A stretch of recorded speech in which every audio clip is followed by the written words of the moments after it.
Buonasera, benvenuti gentili ospiti, è un piacere per me rivedere volti già noti ma anche volti nuovi, perché questo significa che molti di voi hanno già preso parte lo scorso anno ai nostri giovedì prima di tutto, ai giovedì prima di tutto di Prima Cassa. Qualcuno ne è venuto a conoscenza magari un po' tardi, però non ha voluto mancare al primo appuntamento dell'anno, primo di una lunga serie anche per questo 2024. Un appuntamento che si è rivelato vincente, che ha appassionato i nostri ospiti ma anche i nostri relatori, che ha fatto crescere in molti di noi, credo in ognuno di noi, la consapevolezza di certe tematiche, ci ha fatto capire anche come approcciare a certi argomenti in modo diverso grazie ai nostri relatori, tutti di livello internazionale, che ci hanno saputo trasferire emozioni, concetti, conoscenza anche, che altrimenti sarebbe stato difficile acquisire in altri contesti. Quindi all'Istituto di Credito Prima Cassa va sicuramente reso merito di questa grande opportunità che ha dato ad ognuno di noi. Continuiamo con gli appuntamenti, ne riprendiamo uno che lo scorso anno, causa allerta rossa, è mancato e ci è dispiaciuto tantissimo, era saltato, però la promessa era quella di recuperarlo in questo 2024 e così sarà appunto questa sera. Nel frattempo avete potuto ammirare sul maxi schermo la proiezione di una serie di disegni che sono stati realizzati dai figli dei collaboratori dell'Istituto di Credito sul tema della pace. Un tema per fortuna particolarmente sentito in questo periodo causa quello che sta succedendo nel mondo. Detto questo, di che cosa parliamo questa sera? Lo sapete bene, perché altrimenti insomma non sareste qua questa sera. Di cervelli in fuga.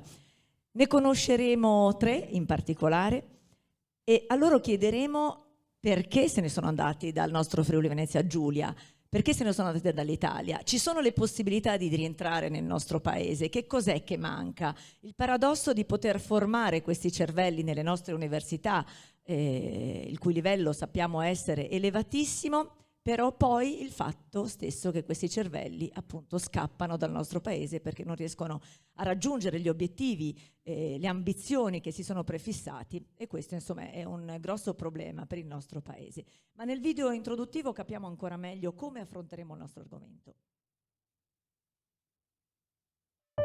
Sentiamo spesso parlare di fuga di talenti o di brain drain. Di che cosa si tratta? L'espressione si riferisce all'emigrazione di persone altamente qualificate che si formano in Italia ma si trasferiscono all'estero per lavoro o studio. Gli italiani sono da sempre un popolo di emigranti, ma i motivi che oggi spingono migliaia di giovani italiani a lasciare il loro paese non sono gli stessi delle generazioni passate. Perché il brain drain è un problema per il paese di origine? Perché lo Stato ha investito risorse su persone che diventeranno produttive altrove, perché si perde forza lavoro qualificata e perché se ne vanno potenziali contribuenti. Eppure ci sono cause strutturali che spingono i giovani a cercare opportunità in altri paesi. In Italia, ad esempio, le più citate sono la precarietà delle condizioni lavorative, il basso livello salariale, i criteri di selezione poco meritocratici e la mancanza di strutture di supporto adeguate. Nel solo 2023 sono stati oltre 36.000 i giovani espatriati. Tuttavia il problema non è il numero delle partenze. La vera questione risiede nell'incapacità italiana di attrarre talenti da ogni parte del mondo.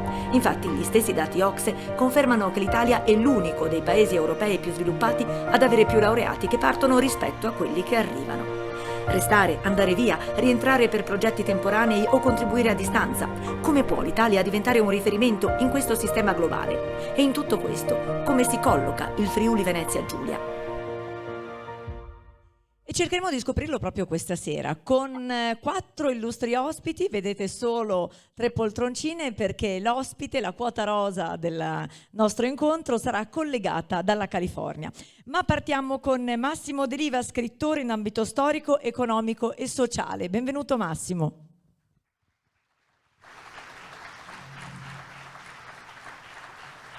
Buonasera, benvenuto, ti puoi accomodare. Come sempre ai nostri ospiti darò del tu. Secondo ospite della serata, Federico Spoletti, fondatore di Sub-T Access, vediamo se mi correggerà subito con l'inglese, Fred FM e In Cinema, il nuovo festival del cinema accessibile. Buonasera Federico. Questa ospite, insieme anche all'ospite, credo che mi metterà a dura prova. È un fisico, non un fisico qualsiasi, un fisico nucleare di livello, Alessandro Variola, responsabile dell'ufficio del progetto del telescopio Einstein. Buonasera Alessandro. Ho già messo le mani avanti.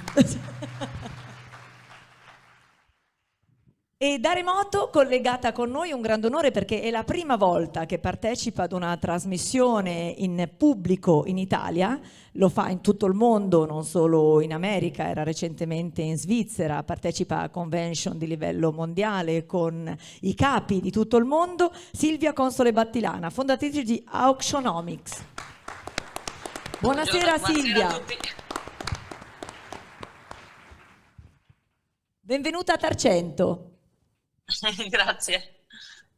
Hai sentito l'introduzione? Sì, grazie, sento tutto. Ecco, parlerò un po' rallentata perché ci sono 2 o 3 secondi di ritardo nell'audio. Allora, io partirei da Silvia. Silvia, non so se vi siete documentati prima di partecipare all'incontro di oggi, però ha avuto una carriera straordinaria. Lei è partita appunto da Udine, abbiamo il piacere di avere anche suo papà in sala, Rudy, un nostro grande amico. Ciao papà! Ciao papà. Gioielliere, lei ha frequentato l'Università Bocconi di Milano, è diventata famosa perché era definita la regina del multimarketing, tant'è che il padre, quando ebbe l'opportunità, Silvia, di andare all'America, disse: ma adesso finiscila di fare le feste e fai qualcosa invece di concreto, come se quello non lo fosse. Insomma, si è conquistata dei titoli a livello internazionale già a una giovanissima età, perché avevi veramente meno di 30 anni. Sì, ero andata direttamente da Milano, dalla Bocconi, è stato proprio Guido Tabellini, che poi era diventato rettore in Bocconi, a mandarmi all'estero, è stata una bellissima esperienza. E poi dopo c'è stata un'altra università rispetto alla Bocconi che ti ha formata anche in modo particolare, forse dove anche hai trovato le persone che poi sono diventate protagoniste della tua vita professionale. Sì, infatti avevo fatto il dottorato di ricerca a Stanford University in California e quando c'era stata la crisi finanziaria, dove c'erano tutti i distress asset, scusatemi, tanti anni che non parlo italiano, quindi ogni tanto qualche parola inglese la infilerò dentro. E quando c'era stata la crisi finanziaria con tutti i mortgage-backed security crisis, il Dipartimento del Tesoro americano era al telefono con Paul Milgrom e gli ha chiesto: puoi fare un'asta per vendere questi triliardi di assets? E in quel contesto mi chiese di diventare il suo socio d'affari.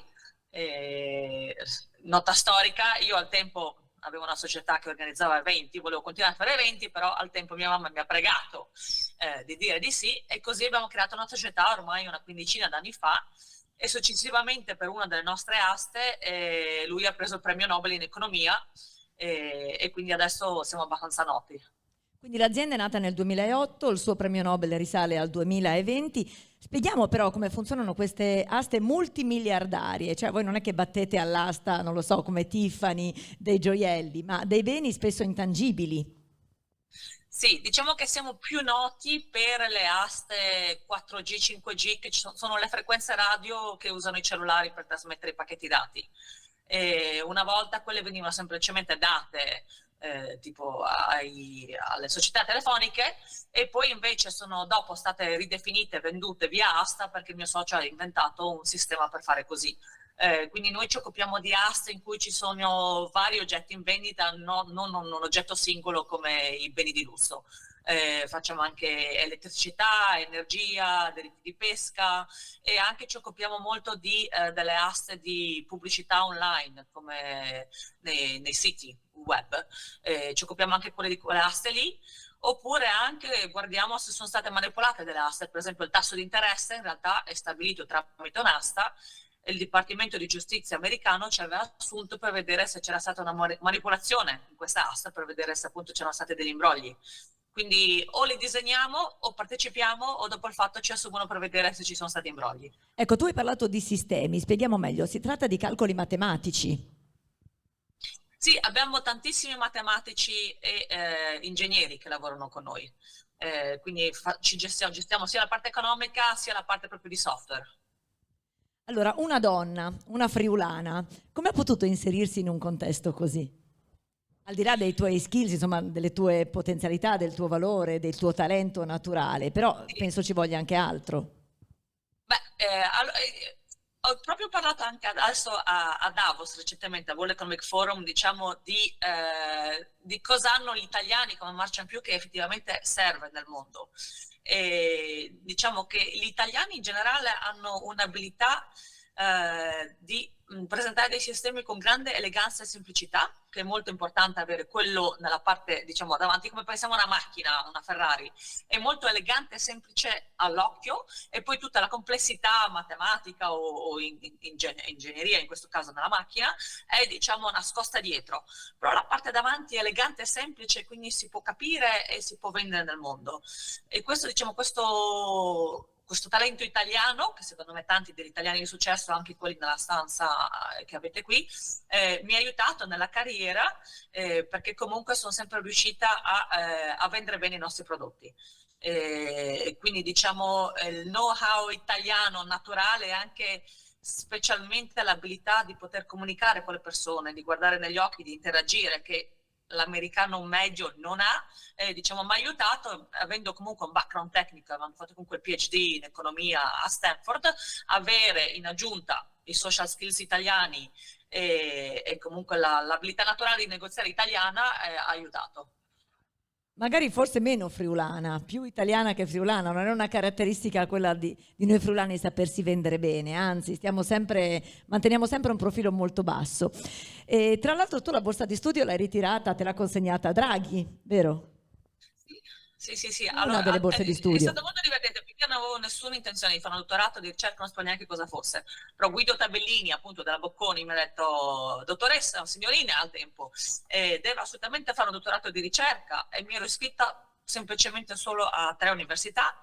E poi c'era questa borsa di studio Marco Fanno, che al tempo dava Mario Draghi, e avevo fatto una richiesta solo per quella borsa di studio lì, e poi era successo che mi hanno dato sia la borsa di studio sia MIT e Stanford, e quindi alla fine sono andata, ma in realtà è stata una cosa non scelta, semplicemente me l'aveva consigliata Guido Tabellini della Bocconi, mi aveva spinto lui a farlo come scelta.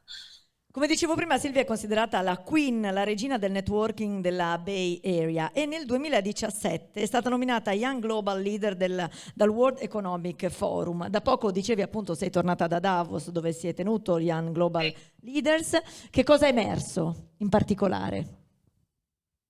C'è un qualcosa... Diciamo che a Davos tante delle conversazioni, come anche in altri posti, erano intorno al futuro con l'intelligenza artificiale. Con la quale lavori quotidianamente. Come? Con la quale lavori quotidianamente. Sì, appunto, quando facciamo le simulazioni con l'Aste ci occupiamo spesso di AI, e facciamo simulazioni col computer software, eccetera. E anche quando c'era Fortune, che ha organizzato un meeting con tutti i CEO, e appunto la topic di cui si parlava intorno ai tavoli è: ci siamo preoccupati del futuro, del bias che si può creare, incrementare con l'AI, e tante delle discussioni erano intorno a quello. Molti erano fiduciosi e certi terrorizzati. Prima di dare la parola anche agli altri ospiti, ti chiedo: ma è possibile che nessuno ti abbia fatto una corte sfrenata per riportarti qua in Italia? Sarebbe bello, io torno spesso in Italia, 2 mesi d'estate, 1 mese d'inverno, vengo sempre da quelle parti, tornerei spesso. Diciamo che la difficoltà è un po' che qui si possono fare affari molto velocemente, anche l'intero sistema per fare un contratto, uno è libero di scrivere quello che vuole nel contratto, e se uno non rispetta i contratti, il sistema giudiziario è abbastanza veloce, e quindi c'è un incentivo a comportarsi bene qui nella Silicon Valley. Il sistema in Italia è un po' più lento, un po' più burocratico, e questa è un po' la difficoltà di fare affari in Italia. Ecco, quindi insomma già ci fai capire che è impossibile che tu possa ritornare nel nostro paese. Ma sentiamo anche gli altri ospiti che cosa hanno da dire. Piacere.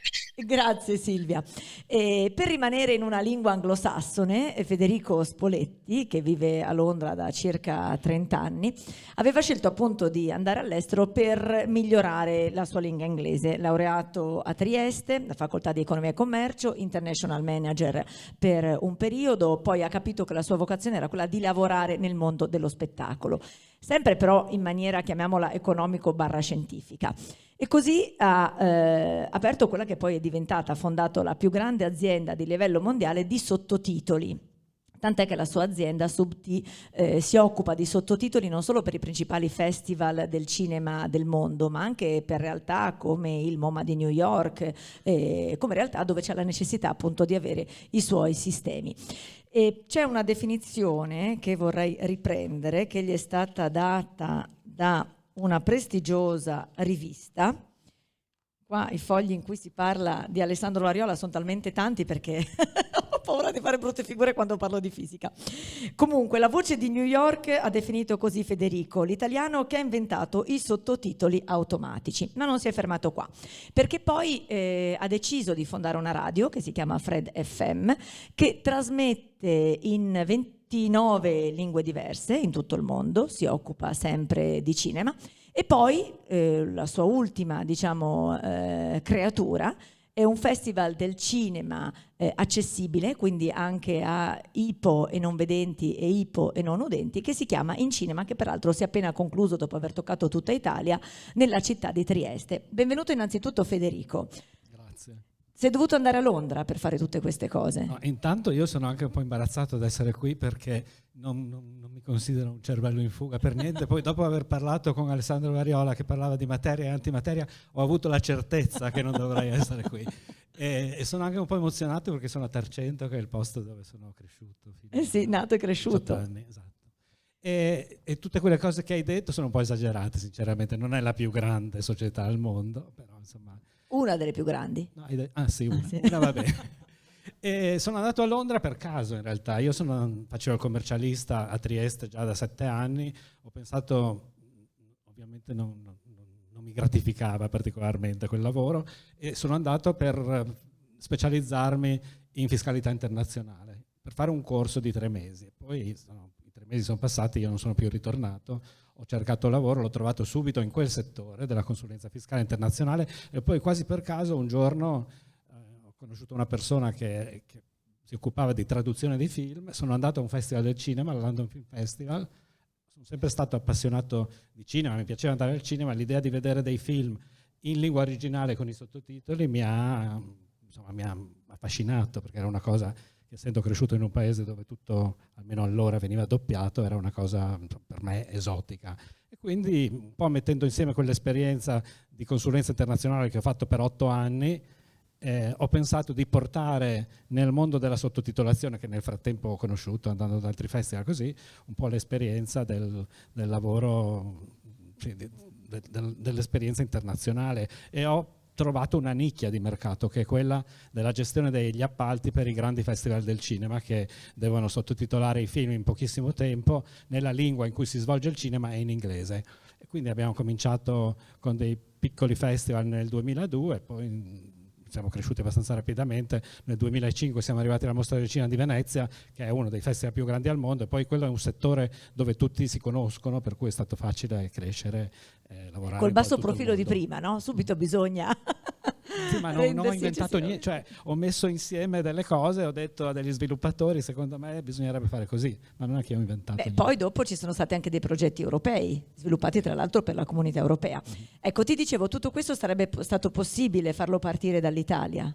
No, per me no, a parte che appunto semplicemente non avevo mai visto dei film sottotitolati, per cui non sapevo cosa voleva dire, per cui in quel settore specifico lì no, ma il Regno Unito è anche un paese dove c'è una grande facilità di cambiare settore, e io quindi, senza rinnegare tutto quello che ho fatto prima, ho messo insieme le cose ed è stato, nessuno si è meravigliato che un consulente fiscale cominciasse a occuparsi di sottotitolazione, ecco. Forse qua sarebbe stato un po' più diverso, insomma, più complicato. Beh, non c'era poi tra l'altro quell'apertura mentale all'epoca, Sì, perché parliamo di 20, quanti anni fa? 20? 2002.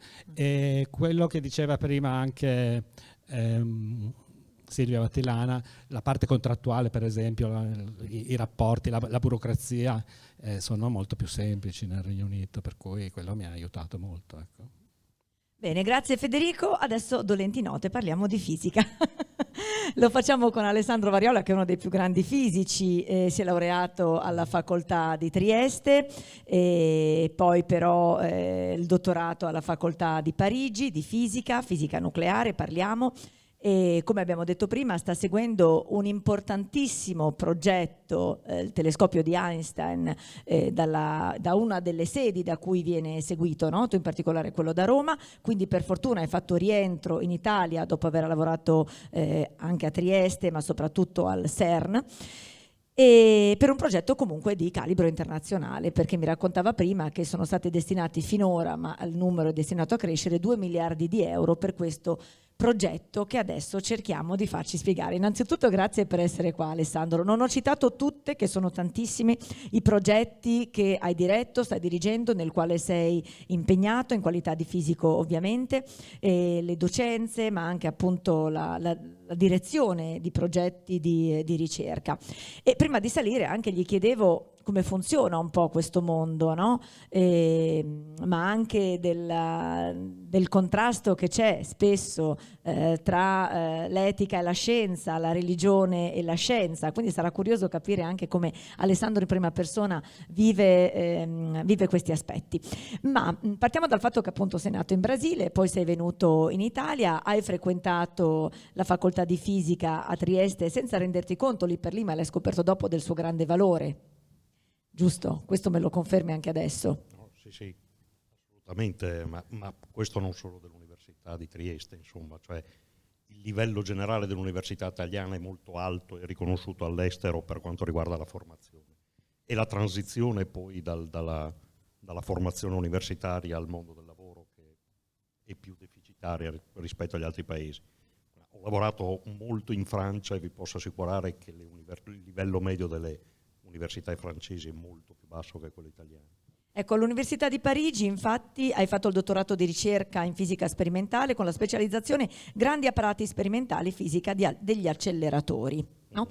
Ed è uno dei grandi temi della fisica, quello degli acceleratori, Alessandro. Beh sì, questo ormai dagli anni 60, cioè c'è stato logicamente il bisogno a un certo punto con l'avanzare di nuove teorie di creare delle condizioni controllate, perché logicamente molta fisica è stata fatta nel tempo con osservazioni casuali, no? Cioè, partendo da Galileo o da Newton che vedeva cadere la mela, sviluppando dei modelli sempre più avanzati, logicamente c'è stato il bisogno di fare degli esperimenti con condizioni assolutamente riproducibili e controllate, quindi sono stati sviluppati questi strumenti che ancora adesso mi affascinano, perché sono strumenti incredibili, sono strumenti che riescono a portare delle cose piccole come un capello alla velocità della luce con un'energia cinetica di una portaerei e farli scontrare esattamente nell'arco di un miliardesimo di metro. Quindi sono oggetti tecnologici, di fisica, di scoperta, sono oggetti veramente spettacolari. Alessandro, ad oggi qual è stato il contributo più grande che tu hai dato alla fisica? Diciamo di sicuro il periodo che è stato più soddisfacente dal punto di vista professionale è stato quando ero al CERN. Ho avuto diciamo varie responsabilità. Un esperimento si chiamava Athena e questo voleva formare degli atomi di antidrogeno, cioè praticamente degli atomi di antimateria sempre controllati, cioè volevamo non solo crearli ma crearli fermi. Sarebbe anche da spiegare che cos'è l'antimateria. Allora, l'antimateria adesso è un po' difficile spiegarlo logicamente partendo dall'inizio, ma cercate di pensare che tutto quello che noi vediamo, tutta la materia, quello che noi consideriamo materia, okay, è creata da dei piccoli mattoncini che si chiamano protoni, neutroni, elettroni, e questi mattoncini hanno attaccati delle etichette, no? Cioè una di queste etichette che attacchiamo a questi mattoncini è quella che si chiama la carica elettrica. È stato dimostrato prima da una teoria e poi dagli esperimenti che in una trasformazione da energia a materia, quando si crea la materia, viene fuori la materia solita, quella che noi usiamo vedere, ma viene fuori anche la sua gemella, cioè vengono fuori esattamente le stesse particelle ma con la carica elettrica invertita. E questa di base molto semplicisticamente possiamo definirla antimateria. Quindi il vero problema è capire perché all'inizio della creazione dell'universo l'universo si è organizzato in una maniera un poco asimmetrica e siamo nati noi, è nata la Terra, sono nati i pianeti che sono fatti tutti di materia, mentre nelle leggi fisiche e matematiche, che sono leggi puramente simmetriche, all'inizio non c'era nessun sospetto che qualcosa potesse portare a far prevalere la materia sull'antimateria. In teoria noi dovremmo vivere in un universo fatto di esplosioni e di ricombinazioni di particelle all'infinito. Invece abbiamo avuto fortuna, c'è qualche legge della fisica, e qualcuna l'abbiamo capita, che ha fatto prevalere, cioè ha dato un vantaggio alla materia rispetto all'antimateria. Meno male, perché sennò non eravamo qua. Ecco, tu sei tornato a Roma, segui questo progetto a Roma. L'Italia non è mai stata così pionieristica o comunque così accreditata o come paese che investe nella ricerca. E poc'anzi mi hai anche detto che la Meloni ha appena deciso di stanziare un altro miliardo. Un miliardo Sì. In questo progetto. C'è stato un engagement del governo italiano, questo è molto importante perché Einstein Telescope sarebbe la prima grande infrastruttura di ricerca internazionale in Italia, dopo che purtroppo ne abbiamo perse nelle varie querelle europee più di una. L'ultima è stata quella di Grenoble, la European Synchrotron Radiation Facility, e questa sarebbe veramente la prima opportunità per l'Italia di avere una grande infrastruttura di ricerca che non sarebbe grande quanto il CERN, ma sarebbe una metà del CERN, insomma sarebbe una struttura veramente estremamente imponente con una grande visibilità internazionale. Questo sarebbe secondo me anche meritato, perché è vero che l'Italia non ha potuto, soprattutto politicamente, magari avere questi tipi di infrastrutture, ma è anche vero che per chi frequenta il CERN o anche altri ambiti della ricerca fondamentale e applicata in Europa, vede che il contributo italiano è estremamente forte. Cioè noi nel campo della ricerca pura siamo estremamente organizzati, estremamente forti, abbiamo delle persone molto visibili, non ultimo il nostro premio Nobel Parisi, quindi c'è stato un grande sforzo sia intellettuale che applicativo che di investimento di giovani, che purtroppo ha portato all'Italia molto poco fino adesso. Speriamo che questo sia il momento di fare un passo in avanti. Pensate che il cui presidente Alessandro Mariola dirige e responsabile appunto del progetto del telescopio di Einstein. Capite perché appunto ho cercato di prepararmi al meglio. Dell'ufficio di progetto. Ecco, quindi siamo fortunati perché almeno tu siamo riusciti a farti tornare in Italia.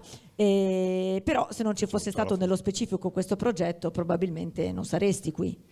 No, io sono tornato prima di Einstein Telescope, sono tornato essenzialmente per delle questioni proprio di vita, cioè di scelta della qualità della vita. Di scelta di qualità della vita, indubbiamente, cioè ripeto a tutti, quando incontravo i miei amici mi dicevano che bello abiti a Parigi, pago una pizza a chiunque va a Parigi ad abitare e si trovi bene per 5 anni.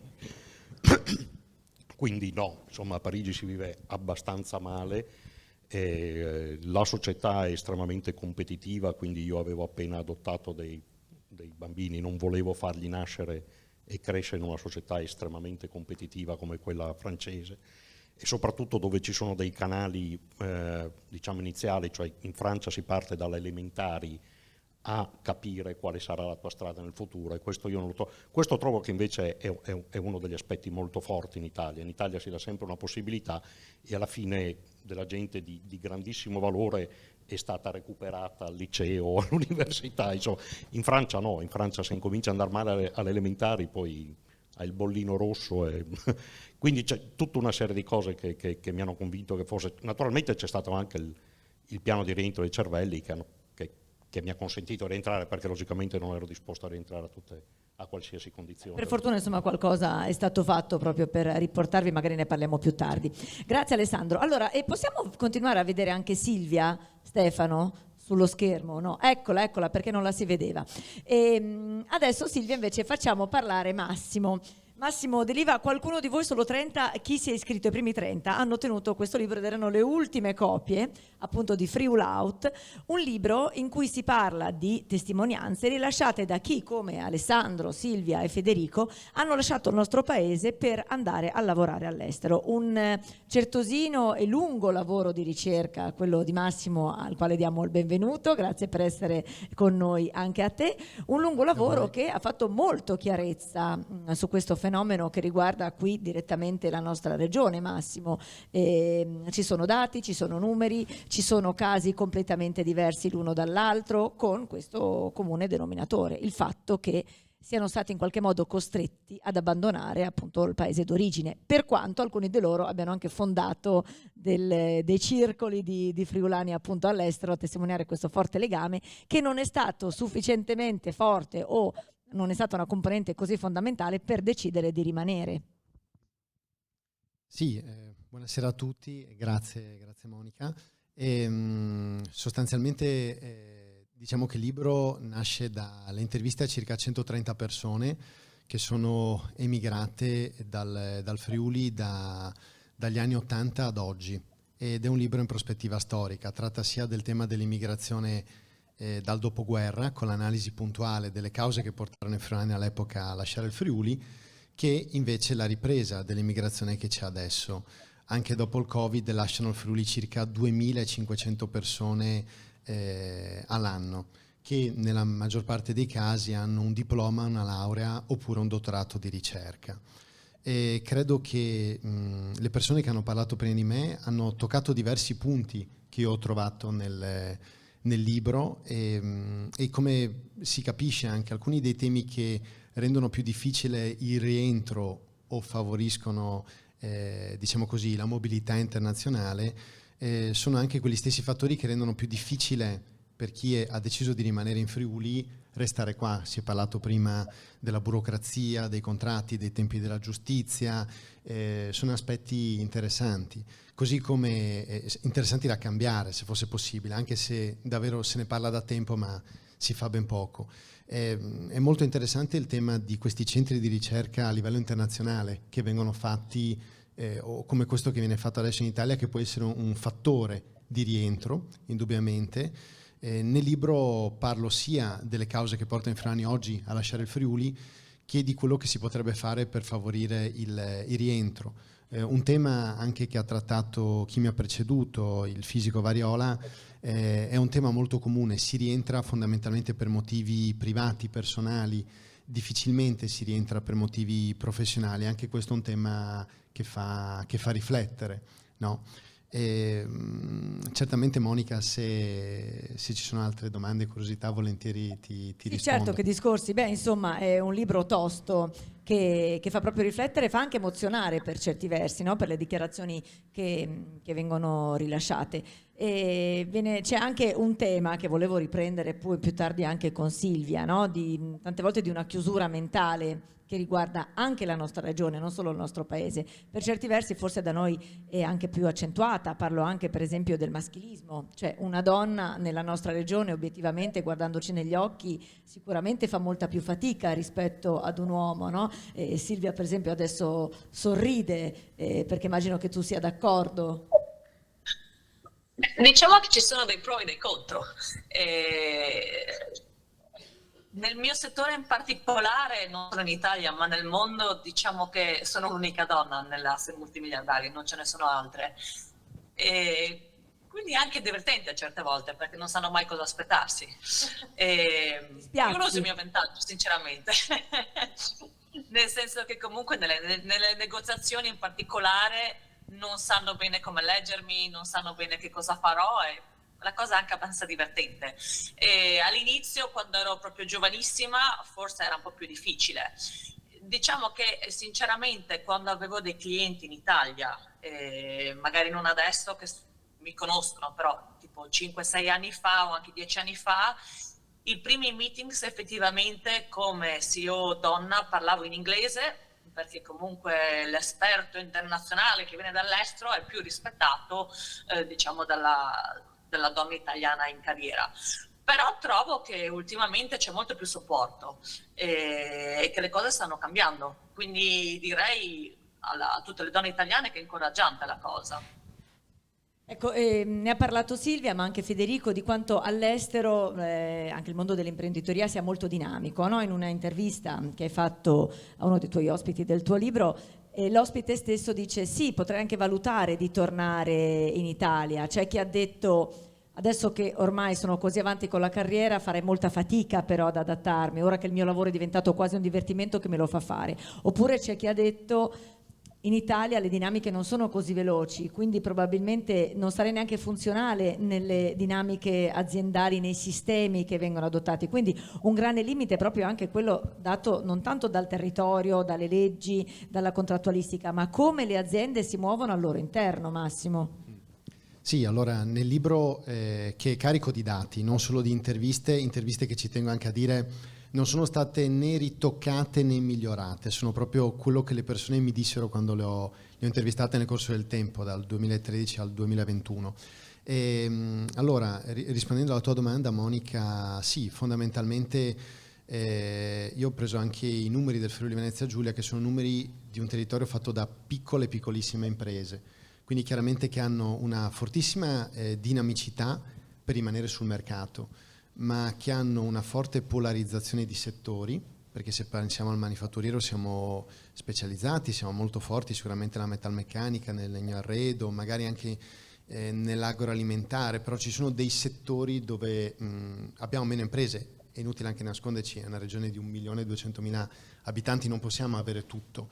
E ho matchato quello che cercano le imprese, quindi ogni anno in Camera di Commercio hanno i dati sulle principali ricerche di personale delle imprese con le tipologie di laureati che escono dall'Università di Udine e di Trieste e la percentuale di emigrati, perché adesso anche Alma Laurea chiede a 5 anni dalla laurea se una persona si trova ancora in Italia andata all'estero e paradossalmente il cortocircuito si crea quando i profili più richiesti dalle imprese sono anche quelli che emigrano di più, perché i laureati STEM in Friuli Venezia Giulia hanno le percentuali più alte di emigrazione: fisica, matematica, informatica, scienze dei materiali. Abbiamo 2 esempi qua. Sì, 3. esattamente. Anche se Federico ha cambiato ambito, ma però. Indubbiamente anche i laureati in economia e in ingegneria che sono richiesti in Friuli Venezia Giulia hanno comunque percentuali di emigrazione importanti. Poi c'è stata una gigantesca rivoluzione anche nel settore delle professioni, perché anche gli architetti o i giuristi di impresa si trovano ad emigrare, quindi c'è stato un cambiamento, non per niente 2.500 persone all'anno da tutto il Friuli Venezia Giulia non è banale.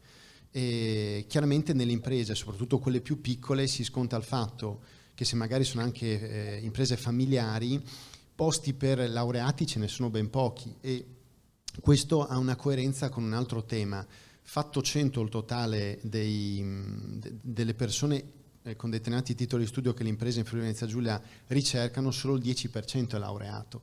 Quindi anch'io ho visto nell'analisi dei numeri che ho fatto dal 2009 al 2021, quando è stato pubblicato il libro, che la percentuale dei laureati sul totale degli immigrati è andata via via crescendo. All'inizio emigravano di più le persone con il diploma, la terza media, poi negli ultimi anni chi aveva il diploma, la laurea, il dottorato è diventato il 65% di questi circa 2.500 all'anno. E quindi probabilmente bisogna anche cambiare alcune regole dentro le imprese. Io comunque vedo, perché ho lavorato nel tessuto imprenditoriale friulano e ritengo che comunque ci sia la possibilità per tanti e tante di farcela anche qua. Sei responsabile delle risorse umane di un'azienda. Sì, esatto, e prima in passato ho lavorato in altre aziende o nelle risorse umane o anche come proprio amministratore delegato. Comunque negli ultimi anni anche il Covid ha accelerato il cambiamento, e non parlo solo dello smart working, perché sarebbe una banalità, parlo invece del fatto che soprattutto il fenomeno delle grandi dimissioni ha fatto affrontare anche a imprenditori che non erano abituati a manager, anche persone delle risorse umane assolutamente, alti tassi di turnover che prima in certi settori non c'erano, e quindi anche le regole di ingaggio, i cambiamenti che stanno avvenendo stanno portando secondo me a una maggiore flessibilità. È chiaro che però bisognerà valorizzare ancora di più il merito, migliorare se possibile gli stipendi, che in questo momento questa logica è stata giocata soprattutto nell'arco del mi dimetto cambio lavoro e magari mi dimetto perché ho un'offerta migliore, e quindi a forza di cambiamenti uno migliora lo stipendio. Però se fosse possibile mediamente nelle aziende migliorarlo nell'azienda dove una persona si trova, questo favorirebbe quella che si chiama in gergo la retention, quindi il fatto che una persona resta in quell'azienda lì. Quindi magari avere dei sistemi di valutazione, di incentivazione per le persone. Probabilmente anche appunto la pandemia ha portato le imprese a dover fronteggiare anche un miglioramento del welfare aziendale, di quello che puoi dare al dipendente, dell'equilibrio vita-lavoro. Torno a dire, io ho iniziato a scrivere questo libro nel 2013 e quando qualche intervistato che lavorava all'estero mi parlava di equilibrio vita-lavoro, io pensavo a quello che si trova qui in Friuli Venezia Giulia, quello che mi sono trovato io, era un'espressione che non sentivo tanto in Friuli. Devo dire che invece adesso negli ultimi 2-3 anni, purtroppo grazie a una pandemia, ed è un grazie molto relativo perché è stata comunque terribile, questa sensibilità sta iniziando ad emergere nelle imprese, quindi io sono confidente che le cose cambieranno anche grazie a quei friulani, a quelle friulane, o comunque in generale a quelli italiani, perché è un fenomeno italiano, che rientrano, e quindi nel confronto, no? Nel confronto fra le mentalità che queste persone hanno imparato all'estero, le culture, e quello che troveranno qua.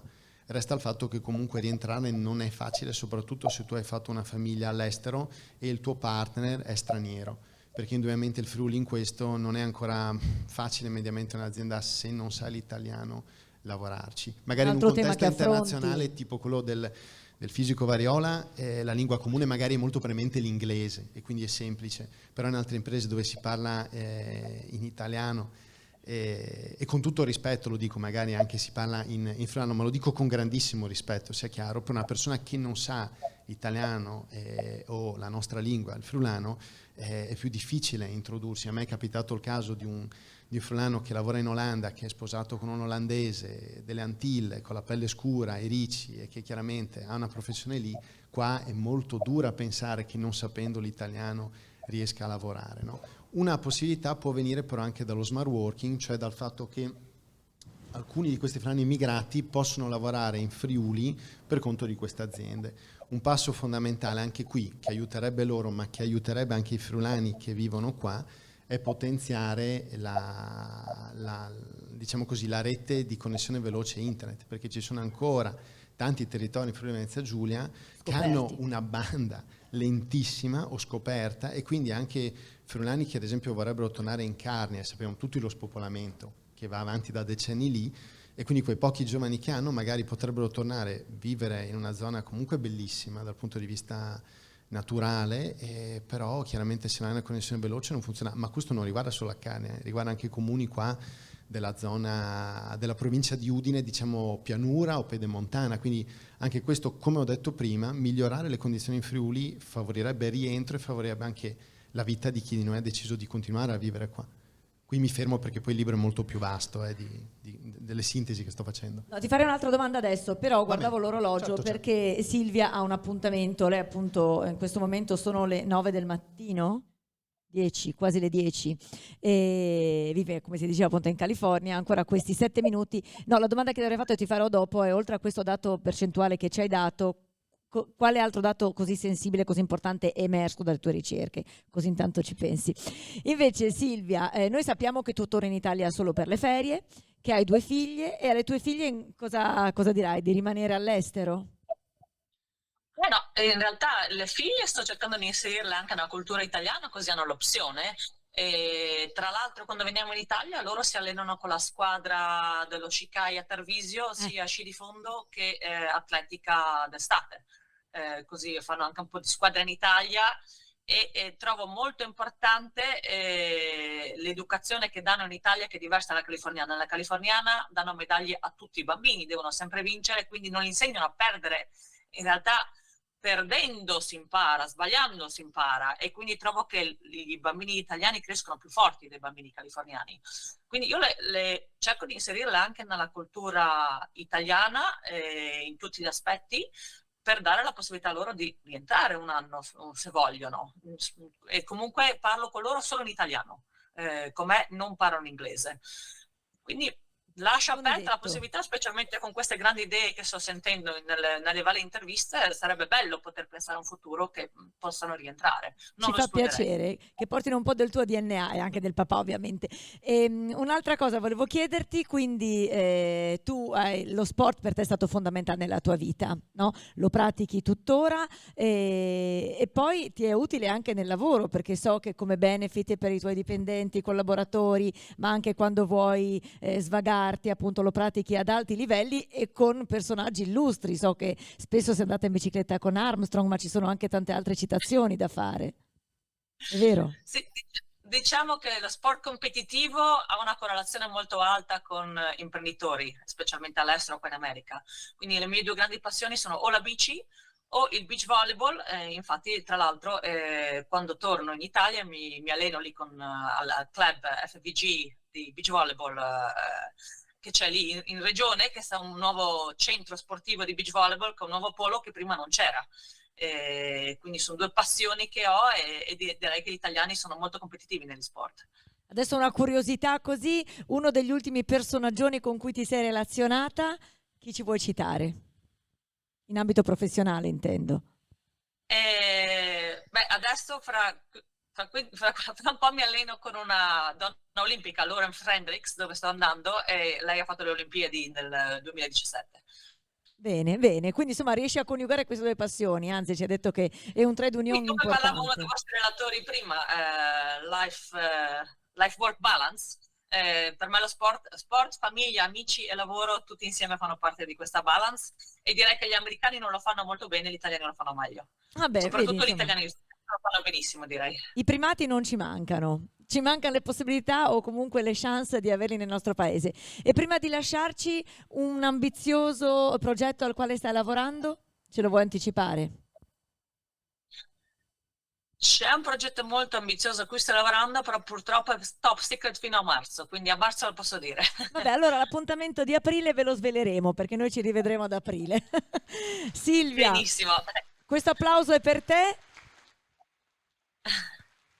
Ti ringraziamo Grazie a per tutti, essere è stato stata con veramente un noi. onore partecipare. E poi sappi che ti puoi rivedere in podcast, ti manderemo il link, così lo farai vedere anche alle tue ragazze, va bene?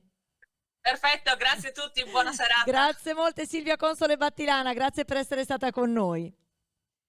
Bene, allora Massimo, Ciao, ho riflettuto su questo dato, numero, cifra, percentuale che è emerso dalle tue ricerche e che ti ha impressionato. Diciamo che di numeri prima ne ho dati tanti e credo che quelli facciano già riflettere. A un certo punto ho avuto paura di aver bombardato le persone di numeri e penso che sono numeri interessanti, alcuni fanno sicuramente riflettere.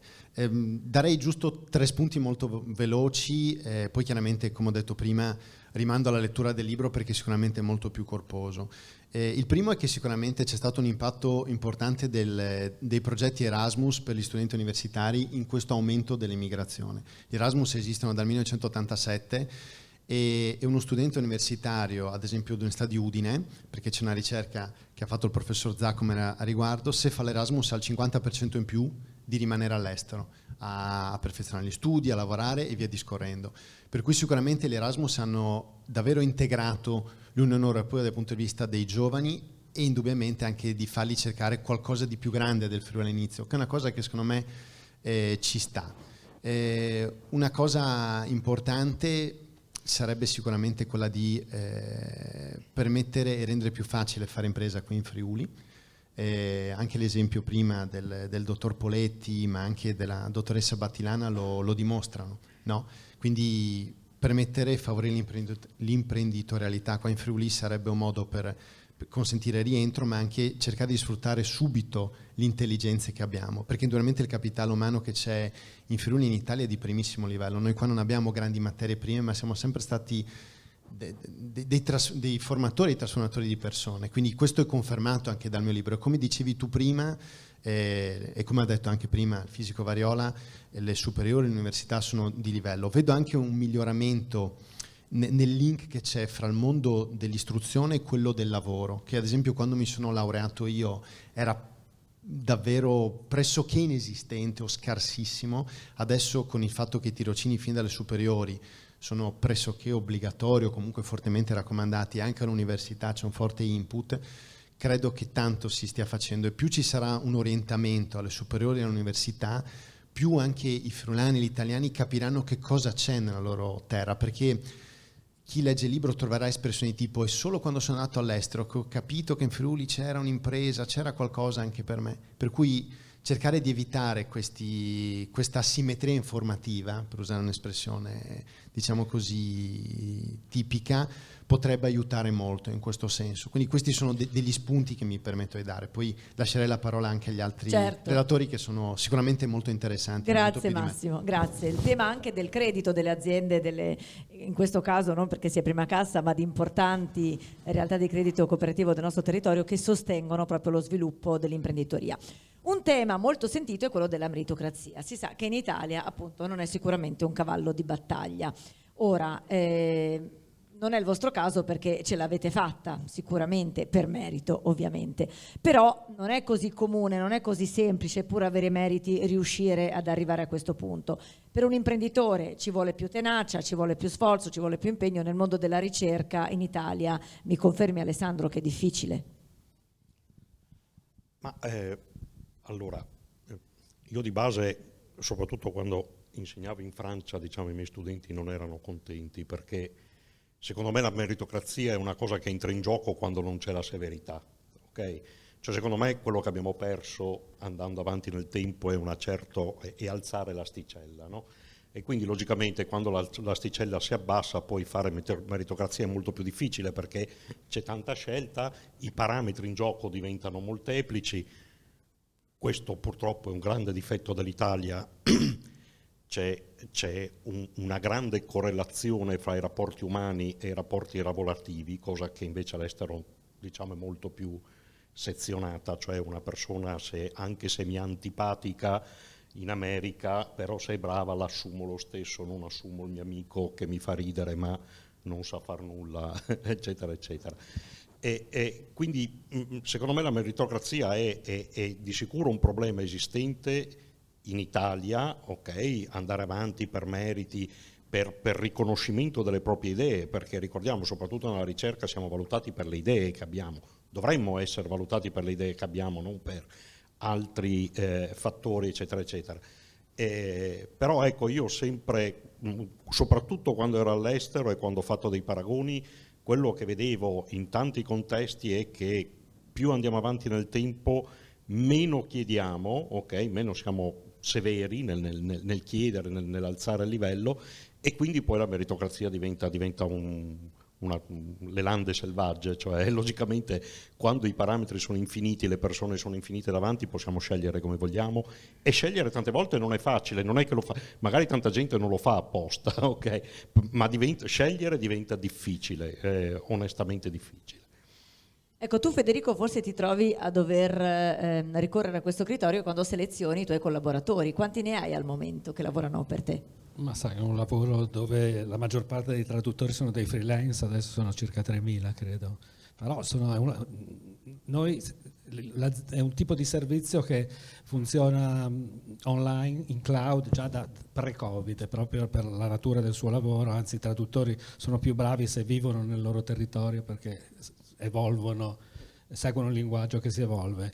E le selezioni vengono fatte adesso con delle prove di traduzione, tutto online, tutto molto automatizzato, devo dire. Quindi per forza ci deve essere il merito. Sì, certo, sì, ci sono.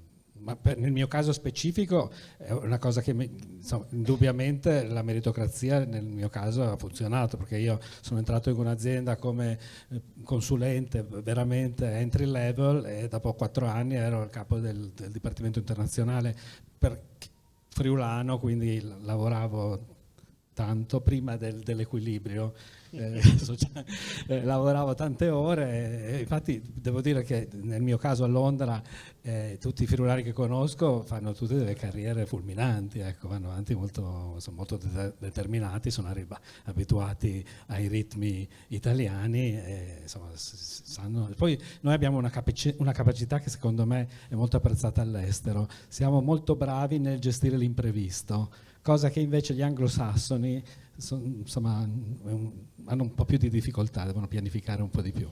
Quindi, insomma, Non sono abituati. Non sono abituati, esatto, non sono abituati, però a volte capita anche a loro. Per cui, insomma, io devo dire grazie alla meritocrazia, non conoscevo nessuno, ho mandato il mio CV a delle aziende di selezione del personale, in una settimana ho avuto 3 offerte di lavoro. Era il 97, quindi un momento diverso, adesso sarebbe impossibile perché in più si è aggiunta anche la Brexit. Ma in Italia all'epoca se l'avessi fatto l'esito sarebbe stato lo stesso? Ma non lo so, sai, ero già un professionista, facevo già il commercialista, non so dirtelo. Senti, però hai rimesso un po' piede in Italia con il festival in cinema, per chi se lo fosse perso, è un festival accessibile, quindi possono assistere alle proiezioni del film persone normodotate oppure ipovedenti e udenti o non vedenti e non udenti.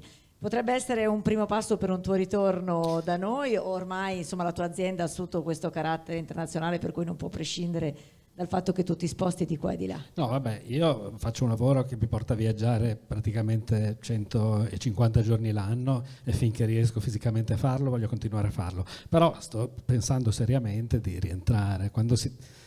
Ecco, quello che non lo so se anche tu l'hai rilevato dalle tue interviste, però io ho l'idea che molti decidono di tornare alla fine ritorno. Adesso insomma alla fine ma sei no, giovane. nel senso che la qualità della vita qui è alta, no? È buona, si sta bene, il cibo, vabbè adesso non voglio parlare degli stereotipi, però il cibo, la sanità di cui tutti si lamentano in Italia, se la compariamo con quella del mondo anglosassone, qua è paradiso, là è disastrosa, capito? Veramente allo sbando, per cui uno a 59 anni 59, aiuto, a 59 anni pensa anche a quelle cose lì, per cui insomma tornerò. Qual era la domanda? No, comunque è avvilente davvero che si perdano persone, elementi, teste, professioni così, ed è altrettanto bello sapere che tornate perché il nostro paese appunto emerge rispetto ad altri per qualità della vita. No, scusami, sì, questo progetto di InCinema che è finalizzato a promuovere la fruizione dei contenuti cinematografici anche da parte delle persone che hanno disabilità sensoriali, che non è un problema di poche persone, ma in particolare in Italia, dove il 30% della popolazione ha più di 65 anni, è un problema che riguarda numeri molto rilevanti, per cui sappiamo dalle stime dell'ONU e da tantissime altre stime di organismi internazionali che le persone che hanno più di 55 anni, in una percentuale di 1 su 6, hanno una forma di disabilità sensoriale. Si diventa sordi prima perché abbiamo pessime abitudini uditive, si diventa ipovedenti prima perché siamo sempre davanti al computer, e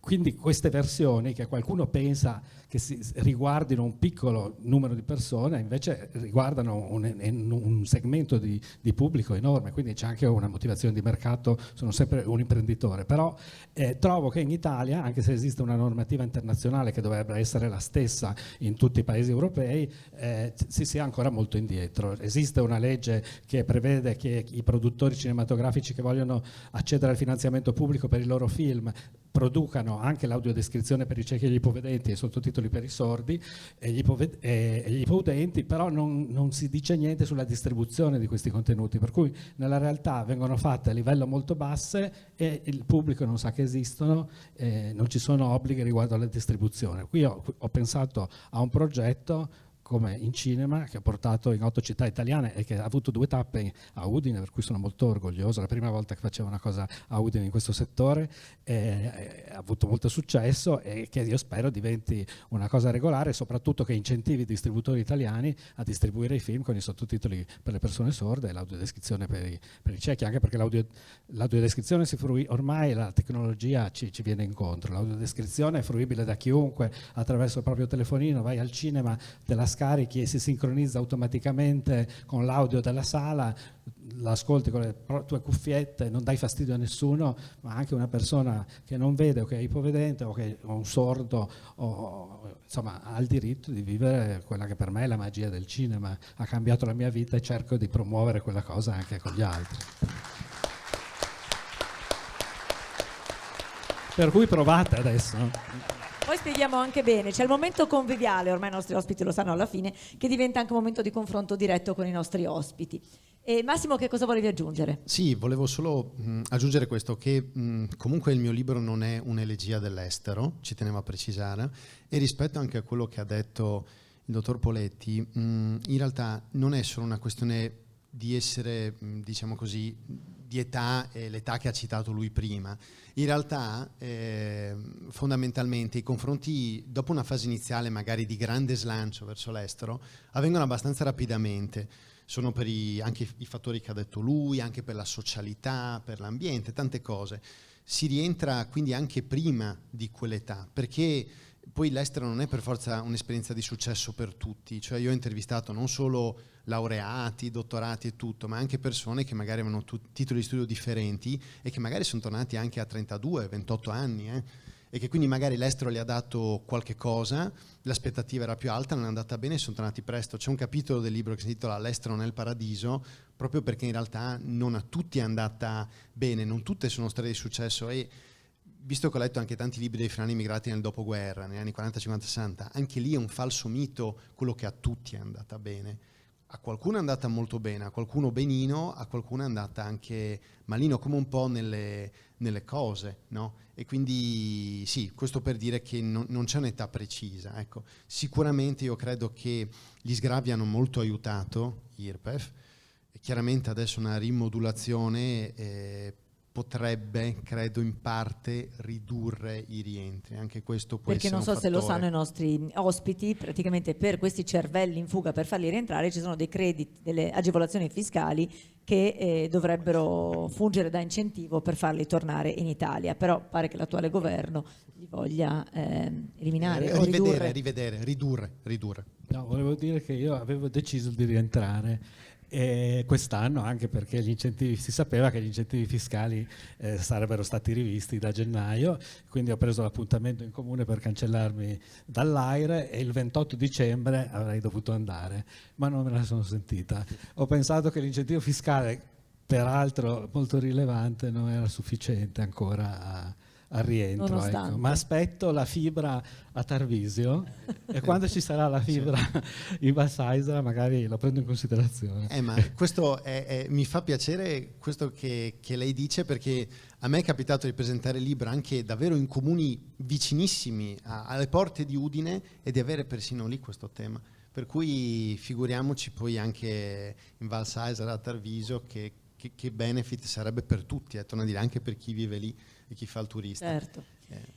Alessandro, adesso noi vorremmo che tu ci spiegassi con parole comprensibili a tutti dove può portarci il progetto Einstein Telescope, a cosa stai lavorando nello specifico? Allora, Einstein Telescope di base è un progetto di costruzione di quello che si chiama un interferometro gravitazionale. Scandiscilo bene, perché già... Interferometro gravitazionale, in realtà quello che si va a cercare sono quelli che sono i segnali di quelle che noi chiamiamo le onde gravitazionali. Le onde gravitazionali in realtà sono delle piegature di tutto quello che ci circonda, anche dello spazio vuoto. Lo spazio vuoto in realtà ha come delle linee, delle sottili linee invisibili che sono i percorsi che fa la luce quando si propaga nel vuoto, hanno dei linguaggi molto particolari e queste sono modificate dalla presenza della gravità, no? Qualunque corpo che abbia una massa molto importante riesce a distorcere quello che in fisica si chiama lo spazio-tempo, ma che in realtà sono queste linee geometriche che uniscono tutti i percorsi fatti dalla luce, diciamo, detta in maniera molto, molto semplice. Quello che succede è che logicamente quando la nostra Terra modifica queste linee, ma le modifica in modo veramente impercettibile.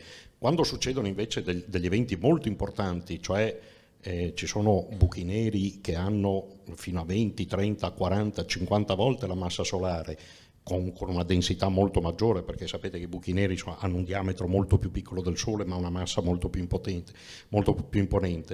E questi incominciano a quello si dice a scontrarsi oppure a fare delle orbite intorno a loro, non fanno altro che, come quando buttiamo il sassolino nel lago, si crea questa increspatura e questa increspatura si propaga nello spazio. Qual è la cosa importante? La cosa importante è che per adesso noi con altri metodi di ricerca riusciamo a vedere queste increspature e però riusciamo a risalire dietro nel tempo, andando indietro nel tempo verso il Big Bang fino a un certo limite, perché più in là non riusciamo ad andare perché i nostri strumenti non sono ancora abbastanza buoni. Quello che vogliamo fare con Einstein Telescope è incominciare ad andare a vedere talmente indietro nel tempo e fino a sfiorare, c'è un momento particolare nella storia dell'universo che vorremmo andare a vedere. In pratica l'universo, quello che si dice, c'è stata un'esplosione molto forte, no? E quindi l'universo si è espanso con una velocità molto imponente, quindi la velocità e le dimensioni dell'universo sono state impressionanti in poco tempo. A un certo punto, non si capisce perché, però probabilmente perché aveva tanto spazio a disposizione, ha incominciato a rallentare, no? La velocità, che prima era molto molto elevata, ha incominciato invece a diminuire.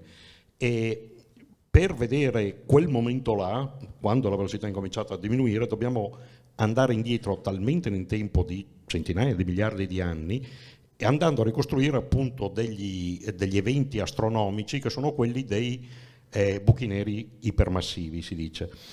Quindi dei buchi neri con masse estremamente grandi, che erano molto probabili all'inizio dell'universo. Perché? Perché all'inizio dell'universo tutta la massa era concentrata in pochissimo spazio e quindi buchi neri di estrema grande densità ce n'erano molti, insomma c'è stata una grande probabilità di vedere questi buchi neri ipermassivi e di capire come si combinavano, diciamo che balletto facevano fra di loro. E quindi per fare questo logicamente ci vogliono degli strumenti estremamente sensibili. Vi posso fare un esempio: il telescopio di Einstein si prefigge di misurare una risoluzione che non vi dirà niente, si dice 10 alla meno 24, ma in realtà è come misurare la distanza fra la Terra e il Sole con la precisione del raggio di un atomo. È quello che si vuole fare, cioè si va a vedere e si misura una distanza enorme con una precisione infinitesima. Perché? Perché queste distorsioni che abbiamo dello spazio-tempo, di queste linee invisibili all'interno della Terra, sono estremamente piccole. Perché? Perché ci vengono da lontanissimo, da lontanissimo nello spazio, ma anche nel tempo. Ci vengono dal passato profondo dell'universo. Quindi voi con questi strumenti, con queste teorie, riuscireste a fotografare quello che era nello spazio miliardi di anni fa? Assolutamente, perché i segnali che ci arrivano dal centro dell'universo o da quelle che si chiamano i boundary di formazione, eccetera, da distanze enormi. E siccome è stato provato, è stato misurato da uno strumento simile a Einstein Telescope, che anche le onde gravitazionali si propagano alla velocità della luce, e queste onde arrivano con una certa velocità, e quindi se vengono a una certa velocità da tantissimo lontano vuol dire che arrivano dal passato. E quando riuscirete ad avere questa fotografia più o meno precisa, che cosa cambierà nella fisica? Allora, diciamo la cosa principale adesso come adesso è che incredibilmente di tutte le forze che sono state studiate nella storia dell'umanità, nella fisica, da persone estremamente brillanti, eccetera, eccetera, e la gravità, che è stata la prima forza ipotizzata, è quella assolutamente più sconosciuta. Noi conosciamo abbastanza male come funziona la gravità all'interno e soprattutto non riusciamo a capire. Allora, numero uno, la gravità, di nuovo, non è neanche una forza. Abbiamo incominciato a capire che più che una forza è una distorsione di questo spazio-tempo. Quindi cambiano tutti i testi, anche delle elementari e delle medie. Sì, incomincia a diventare una cosa un po' strana, e quello che non si capisce sono due cose essenziali che si vorrebbero incominciare a capire. Uno è come la gravità si accoppia con le altre forze. Noi sappiamo, per esempio, come la forza elettromagnetica si accoppia con la forza nucleare, eccetera, eccetera. Sappiamo quali sono quelle cose che le uniscono. Nella gravità invece queste cose non si capiscono bene e vorremmo andare a capire. L'altra cosa, e questo è ancora più fondamentale, è che c'è di sicuro nel modello di espansione di universo o qualcosa che non va oppure qualcosa che non riusciamo a capire, perché attualmente è è ipotizzato dalle misure che si fanno non solo con le onde gravitazionali ma con altri metodi, che in realtà quasi l'80% della materia che esiste nell'universo sia di qualcosa che noi non sappiamo bene l'origine. Cioè noi conosciamo tantissimo, siamo riusciti a scoprire l'ultima scoperta, logicamente il bosone di Higgs al CERN è stata una scoperta fenomenale, perché il modello che la prediceva era di una bellezza diciamo totale, e siamo riusciti veramente a capire fino all'ultimo mattoncino, l'ultimo livello di tutto quello che è molto piccolo, ma quando ci affacciamo al molto grande improvvisamente ci sono dei numeri che se ne vanno per conto loro e che non si adattano bene alla nostra descrizione, a quello che abbiamo fatto, e questo è assolutamente importante capirlo, cioè siamo fatti di qualcosa che conosciamo oppure c'è qualcosa veramente che non riusciamo a capire e che costituisce l'80% dell'universo, non una percentuale, non è il 3%, stiamo parlando di quello che si chiama dark matter, cioè materia oscura o energia oscura, che è una componente estremamente importante di tutto quello che vediamo. Per capire anche cosa potrebbe essere questo, dobbiamo anche cercare di capire se i modelli che noi abbiamo messo diciamo, abbiamo messo sul tavolo in centinaia di anni di sviluppo matematico, eccetera, eccetera, hanno veramente una diciamo, applicabilità alle scale immense dell'universo. Di sicuro le abbiamo applicate a una scala molto piccola e funzionano benissimo.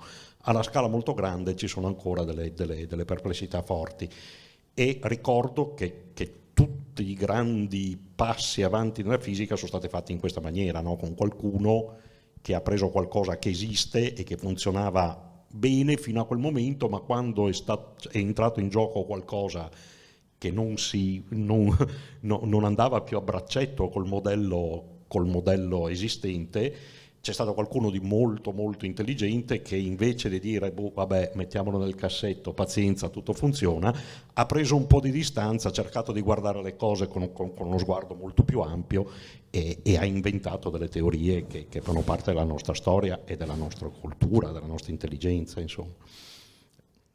Però grazie per questa lezione, Alessandro. Siamo giunti in chiusura. E sappiamo, appunto, è emerso il fatto che in Italia, comunque rispetto a tanti, forse tutti gli altri paesi, si vive molto meglio per una serie di motivi, e all'interno del nostro paese c'è poi la nostra regione che si colloca in una posizione ancora più privilegiata per una serie di fattori, non ultimo il fatto che, per esempio, da dove siamo adesso in mezz'ora siamo in montagna, in un'altra mezz'ora più o meno siamo al mare, perché c'è un clima di sicurezza, insomma la sanità funziona ancora molto bene. Però se voi doveste relazionarvi con il nostro presidente Federica, che vuole fare in modo che non ci sia più questa fuga massiccia di cervelli e che quelli che sono scappati possano rientrare, che cosa gli suggerireste di fare? Partiamo da Massimo. Allora, bella domanda, me la sono posta anch'io nel libro, e avevo anche chiesto provato a chiedere a diversi politici una risposta a questo. Se dovessi darla io, credo gli chiederei di il più possibile cercare di migliorare le condizioni per chi fa impresa o la vorrebbe fare, più possibile sburocratizzare, quindi cercare di favorire le condizioni che consentano alle imprese di crescere, magari sfruttando al meglio anche i fondi del PNRR o comunque i contributi dell'Unione Europea. Ben venga che, come è stato fatto diversi decenni fa per l'Area Science Park, che secondo me ha un impatto molto positivo su Trieste, sull'occupazione, su determinate categorie di laureati, tipo in biologia, in biotecnologia, quello che ha raccontato prima il dottor Variora, cioè cercare di attirare o centri di ricerca o anche grandi imprese dall'estero, magari in settori che qua in Friuli non ci sono, che questo generi uno spin-off.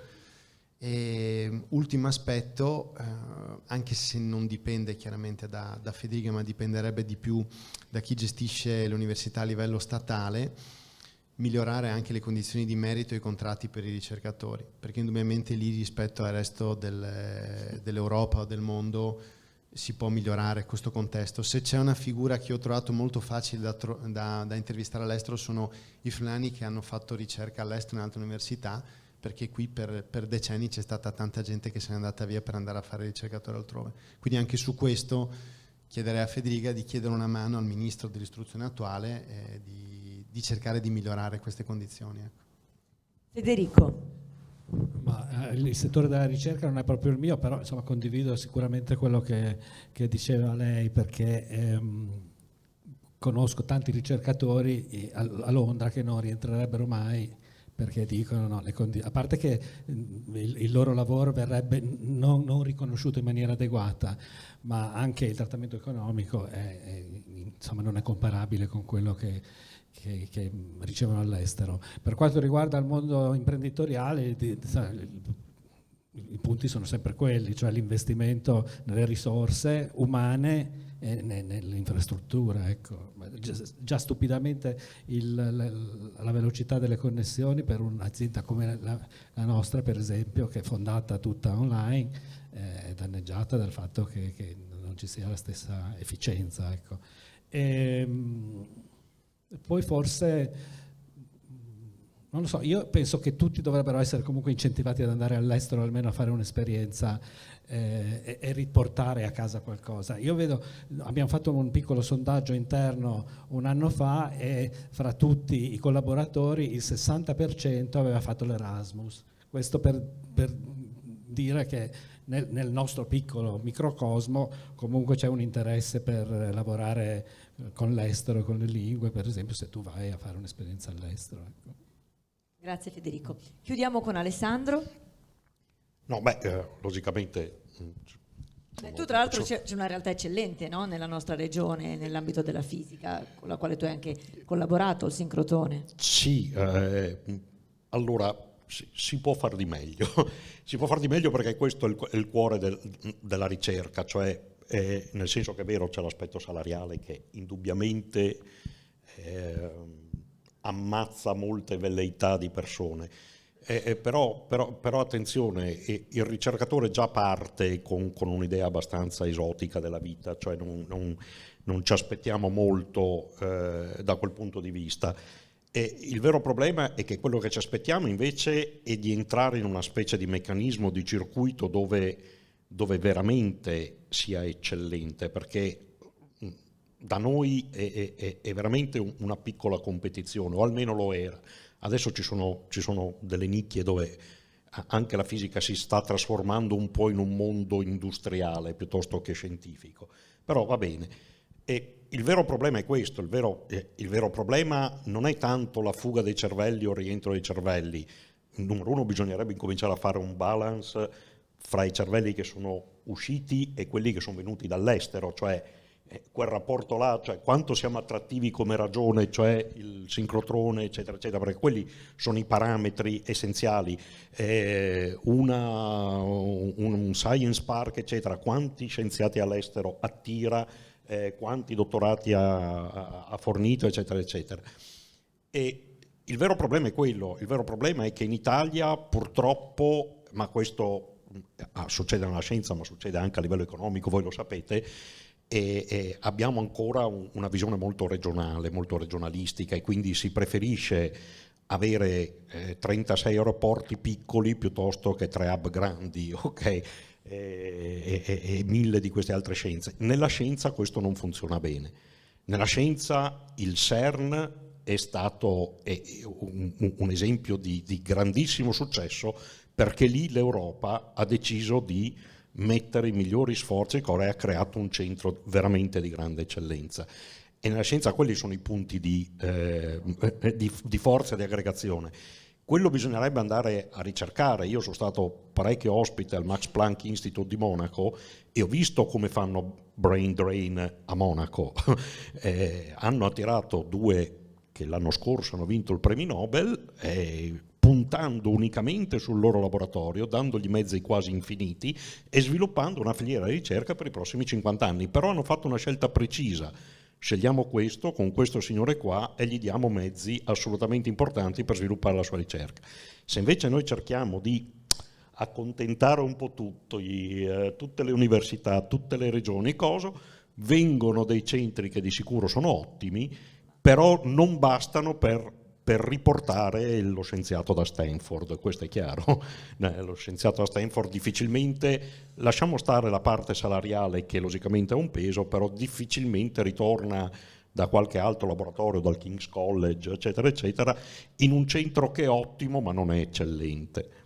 E bisognerebbe focalizzare di più e cercare di creare dei poli di specializzazione, premiando quelli che sono i fuoriclasse. Ce ne sono anche nella fisica, e vi assicuro, come nel calcio, come le cose, ci sono i fuoriclasse, bisogna prenderli, invogliarli a tornare e cercare di costruire intorno a loro delle filiere, ok?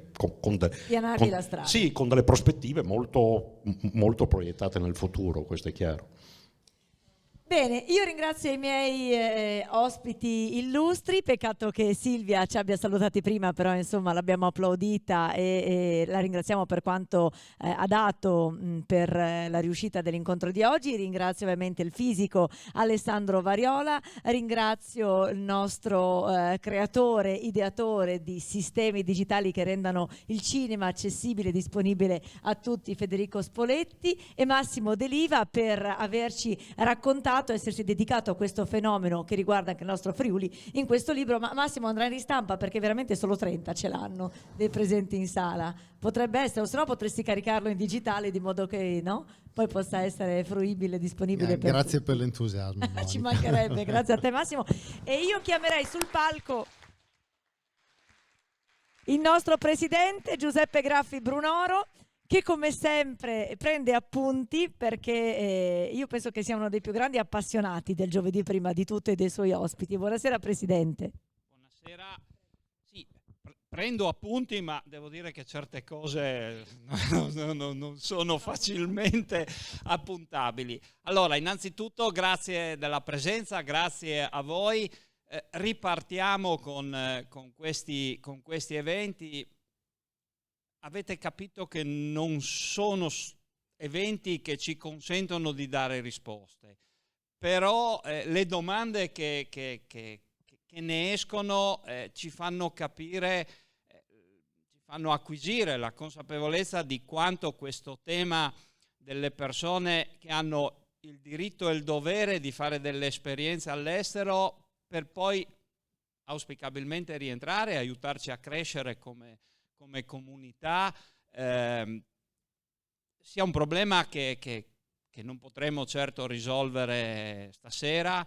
Speriamo che qualcuno in sala che magari siede che ha qualche ruolo dove si possono assumere decisioni importanti possa in qualche modo far scattare un movimento di comunità della nostra regione. Su questo Prima Cassa è sicuramente a disposizione, anche per dare una mano come si può a chi decide di rientrare, ma sono convinto che anche le altre banche di credito cooperativo siano a disposizione su questo.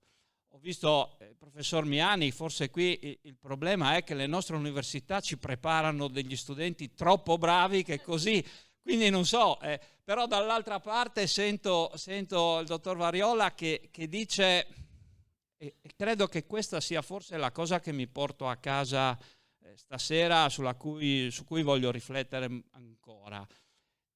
Siamo stati e siamo troppo poco severi. Riusciamo forse a generare delle eccellenze, anzi sicuramente, qui ne abbiamo la prova, ma questa scarsa severità un po' nella scuola, ma forse anche in tanti ambiti della vita, abbassa le mediane. E le mediane sono ciò che costituiscono una comunità. Forse la sfida è proprio questa di, ok, le eccellenze ci sono, ma come ha detto Massimo, tanti sono andati, hanno avuto successo, ma tanti sono tornati magari con un successino o forse senza neanche il successino, sono tornati perché non ce l'hanno fatta. Forse la sfida che dobbiamo porci, o sicuramente quello che dobbiamo cercare di far accadere, noi banche di credito cooperativo, Prima Cassa è impegnata su questo, è di innalzare le mediane, perché le mediane forse fanno meno chiasso ma riducono le disuguaglianze, e sicuramente questo è uno dei nostri obiettivi. Detto questo, io ho da qualche parte nascosti qui, credo di sì, perché noi, piccolo gadget ai nostri, gadget, no, è un regalo, insomma, è una cosa che hanno fatto i ragazzi della cooperativa Ragnatela, della Fondazione Pontello, è un orologio con lo stemma della nostra, fatto a mano da dei ragazzi che hanno delle diverse disabilità, ci mettono, magari tu ce lo apri e lo fai vedere, a parte che insomma il pubblico lo hanno già visto in diverse occasioni. Dottore, a lei, grazie. E Federico. E ce la fai? Vai, insomma, ve lo mostriamo. No, sono gli ultimi 3, dobbiamo farli rifare. Ecco, guarda che Federico è riuscito. È un cervello in fuga, scherzo.